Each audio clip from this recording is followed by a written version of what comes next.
Hey guys, so literally the greatest thing in the world just happened to me, and I'm about to tell y'all right here, right now.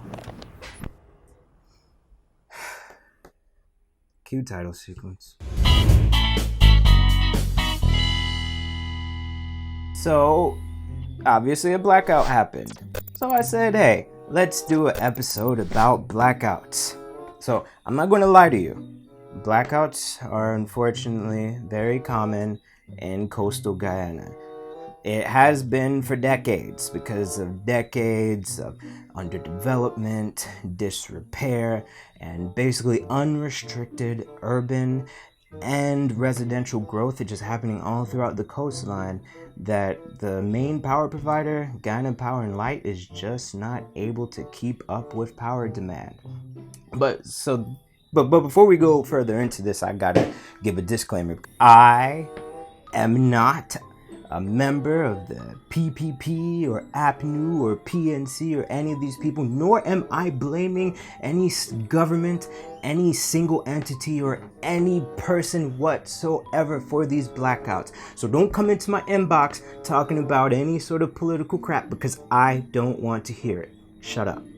Before we go any further into this, be sure to subscribe, hit that subscribe button, and also like and share so you can get more of this goodness going on here.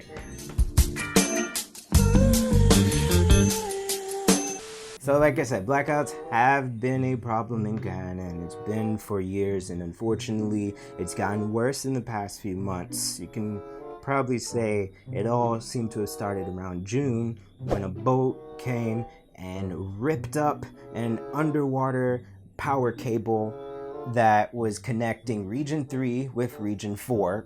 This has... Well, first, before I go into it, what is up with these boats destroying critical pieces of infrastructure on the Demerara River?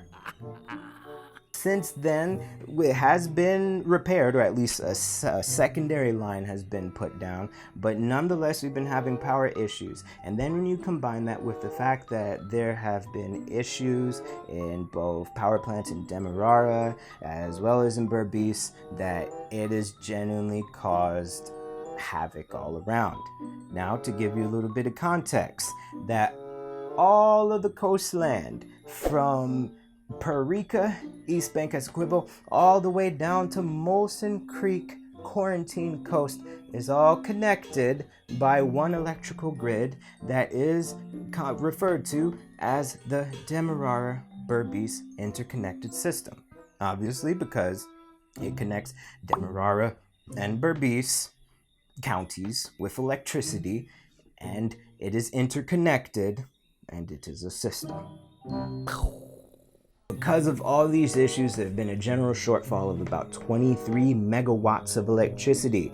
This is more or less translated to, between the months of June to August, 772 blackouts.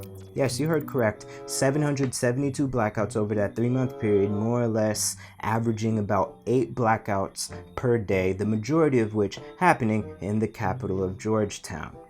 So, of course, a lot of us aren't too happy about that.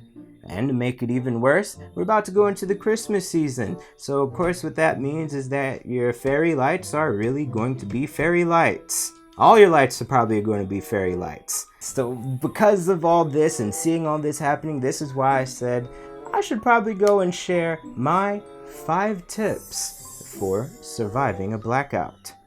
So, first one, tip number 1, don't panic. This is a normal thing.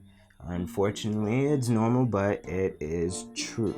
It just happens. And also, you should think about the fact that, it makes no sense to really get angry, because if you get hot and bothered in a tropical country, you're only going to get further hot and bothered. Rule number 2.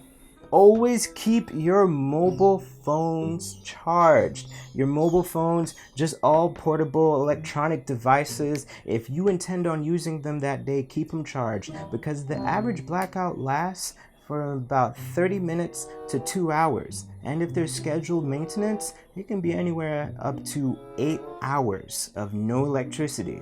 So yeah, if you plan to be productive, be sure your stuff is fully charged. Number 3, always use a surge protector. The constant blackouts will mean that if you don't have your stuff protected by a surge protector, it's probably going to get destroyed.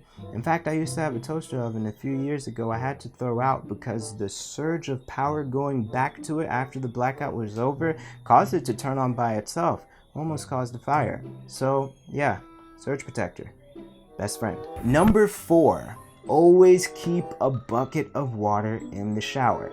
You might be asking, hey, why do I say that? Why? It's because a majority of homes and buildings in Guyana, they are not able to receive the water coming from GWI on the second floors and above because of the fact that they're not able to push out enough pressure in order for it to reach those floors. Thus meaning that you should probably have when there's no electricity, it means there's typically no water. So yeah, have that bucket of water around. To even make things even easier for you, most Guyanese households in the shower, you'll actually see a little faucet maybe about 2 feet off the ground. That's what it's there for. Rule number 5, keep a book or some other form of non-electronic entertainment around. I mean, it's a blackout. Duh, you ain't got no electricity. So yeah, have something around that's non-electronic to pass the time. You could even consider this a time to, I don't know, go talk with family. Take a walk around the neighborhood if it's still bright. Not if it's after dark, because that might be a little bit scary. But, enjoy the time. It's blackout. That's some of my rules for surviving blackouts. What are some tips of your own? Leave it in the comments below. And also, before you go, as always, remember to subscribe, to like, and to share, and just let everybody know more about FTC, For The Culture Guyana. So, till next time, remember, everything you do, do it for the culture.